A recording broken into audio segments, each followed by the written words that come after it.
আসসালামু আলাইকুম রহমতুল্লাহি ওবরাকাতু। আজকে আমরা জানব নবীজির নিকট আসমানি খাবার আসার ঘটনা। সম্মানিত ভিউয়ার্স, আমরা বিগত পূর্বে নবীজির অসংখ্য ঘটনা তুলে ধরেছি। আসুন আজকে আমরা শুনব আসমানি খাবার আল্লাহ রাসূলের কাছে আসার ঘটনা। কিতাবটুকুন হচ্ছে সুনানে নাসাই ৬ খণ্ড ২১৪ এবং ২১৫ নম্বর পৃষ্ঠা থেকে ঘটনাটুকুন উল্লেখ হয়েছে।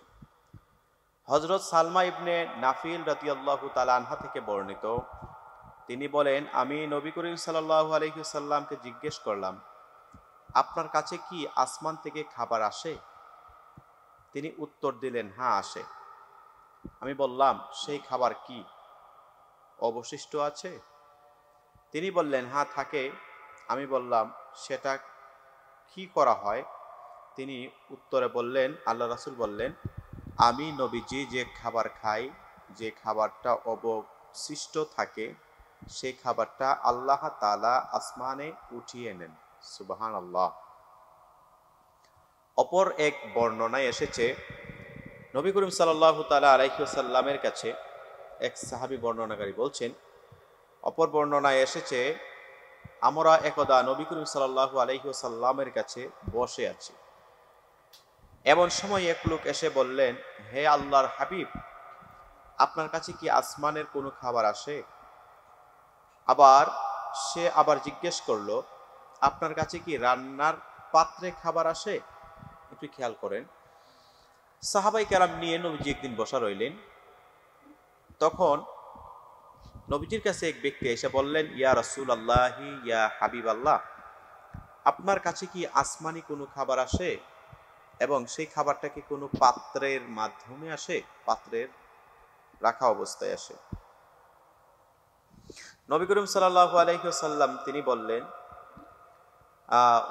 উত্তরে নবী বললেন, হ্যাঁ, খাবার আসে এবং তা অবশিষ্ট থাকে।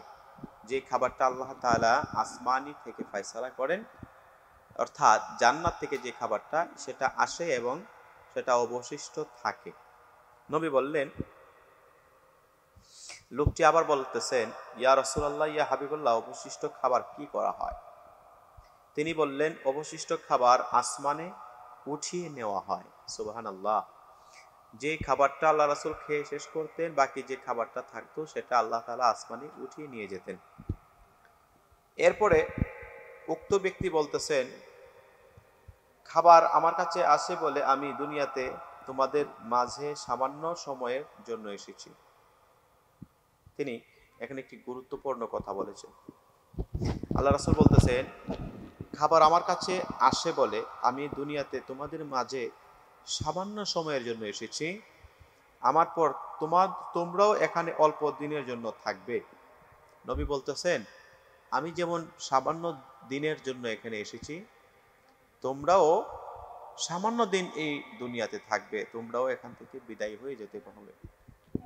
আল্লাহ রাসূল তারপরে বললেন, কিছুদিন যেতে না যেতেই তোমরা বলবে, আমাদের কবে ফিরে যেতে হবে? এরপর তোমরা দলে দলে আসবে, একের পর এক জাতি ধ্বংস হবে। এভাবে কিয়ামতের সময় ঘনিয়ে আসবে। এরপর ভূমিকম্পন সৃষ্টি হবে, কিয়ামত সংঘটিত হয়ে যাবে। উক্ত হাদিস শরীফে নবী করিম সাল্লাল্লাহু আলাইহি ওয়াসাল্লাম যে বিষয়টা তুলে ধরেছেন, যে এই দুনিয়াটা একটি ক্ষণস্থায়ী এবং আপনার আমার সামনে কবর নামক একটি জায়গা অপেক্ষমান আছে। প্রতিটি মানুষের জন্যই ধাপে ধাপ এই দুনিয়ার পরে কবরের জিন্দিগি, তারপরে হাসর। আল্লাহ তাআলা হাসরের ময়দানে পুনরুত্থান করবেন। নবীজি আমাদেরকে এই হাদিস শরীফের অংশে বোঝাতে চাচ্ছেন যে আমি রাসূল এই জমিনে অল্প দিনের জন্য এসেছি। আমি রাসূল দুনিয়া থেকে পর্দা করব এবং তোমরাও এখান থেকে বিদায় হয়ে যাবে। হাদিস শরীফের শেষ অংশে সুনানে নাসাই ৬ খণ্ড ২১৪ নম্বর এবং ১৫ নম্বর পৃষ্ঠায় হাদিস শরীফটাকে এভাবেই বোঝানো হয়েছে, আল্লাহ রাসূলের কাছে আসমানি খাবার আসে এবং তিনি তা পান করেন। যে খাবারটা অবশিষ্ট থাকে তাহা আসমানে আল্লাহ তাআলা উঠিয়ে নিয়ে যান। পাশাপাশি রাসূল বললেন যে তোমরা দলে দলে আসবে এবং একে অপরের জাতি ধ্বংস হয়ে যাবে, অর্থাৎ কিয়ামতের আগে এই পৃথিবী ধ্বংস হয়ে যাবে, সকল সৃষ্টি একে একে অপরের সাথে ধ্বংস হয়ে যাবে। নবীজি বলেন এভাবে কিয়ামতের সময় ঘনিয়ে আসবে, এরপর ভূমিকম্পন সৃষ্টি হয়ে কিয়ামত সংগঠিত হয়ে যাবে।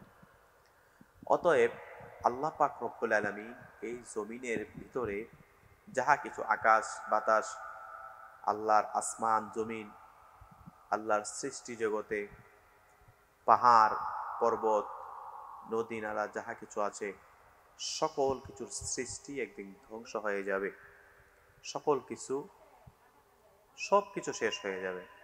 তো রাসূল আমাদের এই হাদিস শরীফের একটি গুরুত্বপূর্ণ মেসেজ আমাদেরকে দিয়েছেন যে তোমরাও শেষ হয়ে যাবে। আল্লাহ বলেন বিসমিল্লাহির রহমানির রহিম, কুল্লু নাফসিন যায়িকাতুল মাউত, যাদের প্রাণ আছে মৃত্যুর পেয়ালা গ্রহণ করতে হবে। অতএব মৃত্যুর পেয়ালা গ্রহণ করতে হবে, এটা আল্লাহ তাআলার ভবিষ্যৎ আমাদেরকে পরিকল্পনাকারী হিসাবে জানিয়ে দিয়েছেন, আমরা সেই অধ্যয়নটা জানি। এবং রাসূলও বলতেছেন যে কিছুদিন যেতে না যেতেই তোমরাও বলবে আমাদের কবে ফিরে যেতে হবে, অর্থাৎ আমরাও মৃত্যুর সম্মুখীন হব। কিন্তু রাসূলের এই হাদিস শরীফের অংশে আমরা বুঝতে পেরেছি যে এই পৃথিবী একদিন ক্ষণস্থায়ী, সেটা বিদায় হয়ে যেতে হবে, হাশরের ময়দানে পুনরুত্থান হবে। আল্লাহ তাআলা জান্নাত জাহান্নাম আরশ কুরসি লৌহ কলম আকাশ আসমান প্রথম থেকে সপ্তম আসমান পর্যন্ত যাহা কিছু সৃজন করেছেন, এই সকল কিছুই আল্লাহ তাআলা সৃজন করেছেন, এগুলোকে আল্লাহর সামনে রেখে দিয়েছেন। যারা মুমিন হবে তাদের জন্য ডান হাতে আমলনামা আসবে, যারা মুনাফিক যারা বদকার তাদের জন্য হবে বাম হাতে আমলনামা। আল্লাহ তাআলা আমাদের সকলকে এই সমস্ত আলোচনা থেকে শিক্ষা নেওয়ার তৌফিক দান করুন। আমাদের উক্ত এপিসোডে আমরা নবীজির শান এবং মান নিয়ে আলোচনা করে করে যাচ্ছি।